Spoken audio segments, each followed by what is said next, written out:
Hello, I'm Under the Iceberg, and welcome back to my channel. Thankfully, since the last video, we have gained a small following. So, to my new subscribers, I would like to say thank you, and welcome to the family. Anyway, no more soppy stuff, or I might cry. Let's get into the video. Last time we explored the hidden story of Clash of Clans. And now, it's time to move on to Phase 2 of this quad trilogy. By dissecting the story of...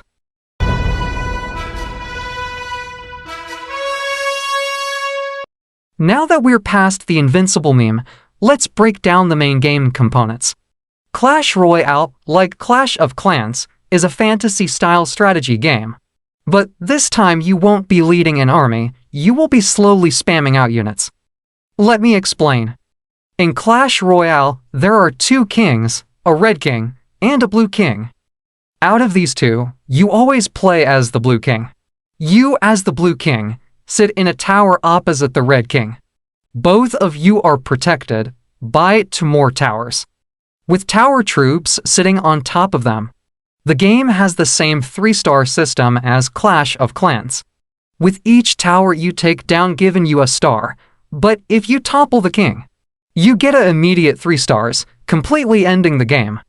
So the main goal is to topple the enemy king, but if you can't, well, you better hope you at least took out more towers. If both you and your opponent end the game, and you both have the same stars, you enter a tiebreaker where your towers lose health until one of them is destroyed, with the loser being the person whose tower toppled first. So don't let it be you, because I'll miss you. But Under the Iceberg, how do you actually play? Shut up. Anyway, that covers the defensive, but what about offensive? Well, that starts from outside the arena, so let's head to the lobby. In the lobby is where you unlock your troops from pay-to-win loot chests or drop boxes, as well as the game letting you straight up buy the best troops. For real money, of course. You can also unlock troops by participating in battles, events, or daily freebies. The troops come in the form of cards, and you need to collect more of the same card to upgrade them. You can only use 8 different troops in battle, including spells and buildings. On the battlefield, you have an elixir meter. This meter builds up over time. You need elixir to use your troops. Stronger troops, like the Electro Giant, cost more elixir to place, thus taking more time to be used, with weaker troops being cheaper to place. So you do need to be tactical when building your deck, otherwise you could be waiting too long for your brutes, or overwhelmed as you spam spirits. To summarize the gameplay, you need to play your 8 cards better than your opponent, being able to counter their attacks and break through their defense in order to take down their king.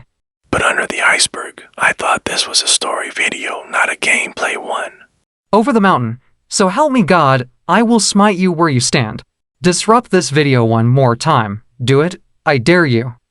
Anyway, that's the gameplay. Let's try extract a story. So the two kings don't like each other and stuff, and they keep fighting and, well, Electro Giant. I need more information. I'm going to have a look at Clash Royale promotional material. Be right back. One eternity later. What year is it? Just kidding. Here's what I found. Most of the story information I found was from shorts on the Clash Royale YouTube page. I will leave a link to all the necessary videos in the description below.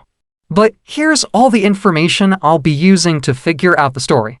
Fact 1. The red and blue kings are brothers and are more than likely twins. Fact 2. The royal ghost is both of the king's father. Fact 3. The kings both have children, being the archer princesses and the little prince. Fact 4. It's not just the kings that are divided, but the whole kingdom is split into a red team and a blue team. Now that is all the information I have to go off for now, although there is another fact I will tell you later. All the other videos are specifically centered around the character's backstory, or their evolutions, which doesn't really help with the story as a whole. But don't worry, I believe I have figured out the story of Clash Royale. Or should I say stories, as I believe there are two, depending on if you think Clash Royale is post or pre-Clash of Clans. First, I'm going to cover the post-Clash of Clans story. By the way, if you haven't seen my video on Clash of Clans, now would be a great time to watch it. Anyway, in an unspecified time after Clash of Clans, there was a powerful ruler of a kingdom. Then he died, leaving his two sons to be heir to the throne. The problem with this was, his sons were twins, and they didn't know which one was older, causing a conflict of who should be crowned and rule the kingdom. Even the subjects couldn't decide, splitting the nation into two, red and blue. Both of the heirs crown themselves and call themselves king of their side of the kingdom. Although they both own half of the kingdom equally, it's not enough, so they create a wager. A small battle in which they have to deploy 8 of their best warriors in a bid to destroy the other king's tower. Although the battle looks like it's going Red's way, a last-second tap from a barbarian sends his tower toppling. With Blue victorious, he should be king, right? Well, the Red King doesn't think so, and neither does his subjects, causing an uproar. A rematch is demanded, and this happens over and over in a never-ending cycle.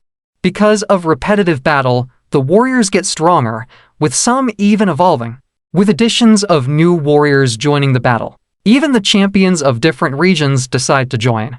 And the kings even use the ghost of their dead father to try take each other down.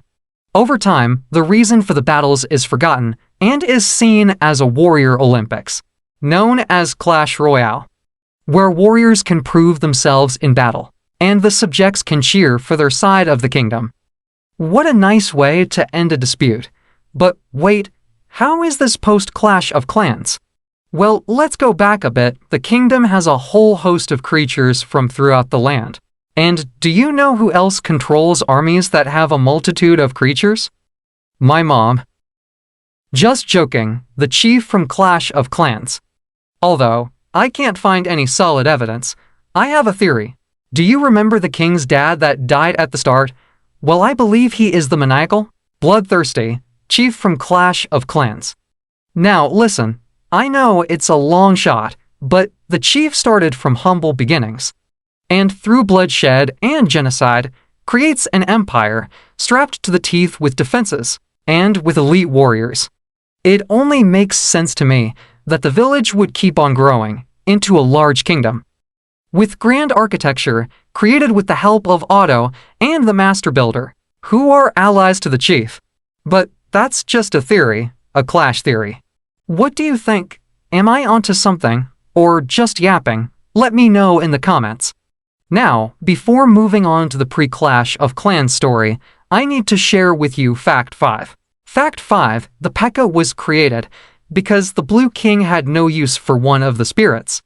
So, in the PEKKA lore video, it shows that there are actually 5 spirits in Clash lore. There's the Fire, Ice, Electric, and Heal spirit, with the 5th one being the Nature spirit, which was only able to grow flowers and plants on the battlefield.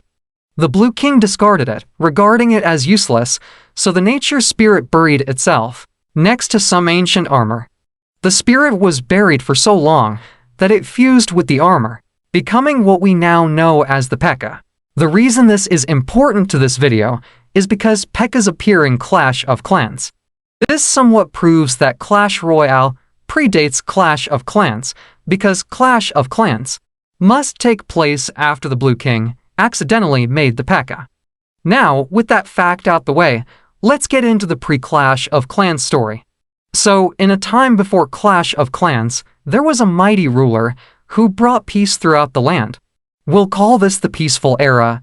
The ruler then died, leaving his two twin sons to squabble over who should be king. This brought about the royal era, as the two twin kings battle over who is the rightful heir. This battle never ends. The kings even birth children that join them in the battles. Over time, the king's family trees keep growing, with grandchildren and great-grandchildren, until both of the kings finally perish. This causes an uprising, as all the royal family believe they should be the sovereign. This creates the clan era, With all the royals now called chiefs, they declare war on each other, segregating the land into small villages, with each housing mighty armies. Each village fight to crown their chief as the one true sovereign of the land of Clash, and reigniting the peaceful era.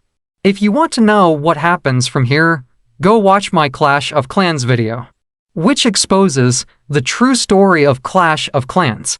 Anyway guys, there we have it, my 2 theories of the true story of Clash of Royale. Now go like and subscribe. Wait, that's actually not a bad idea over the mountain. If you liked this video, why not like and subscribe? There are 2 more videos to come in this Clash quadrilogy, so make sure you hit that notification bell too, so you can be first to watch the next video as we explore the story of Clash Orama. But for now, have you interpreted the Clash Royale story differently? Is there anything you believe I left out? I would love to see your theories in the comment section down below. Now that's Under the Iceberg signing off. See you in the next one, you legends.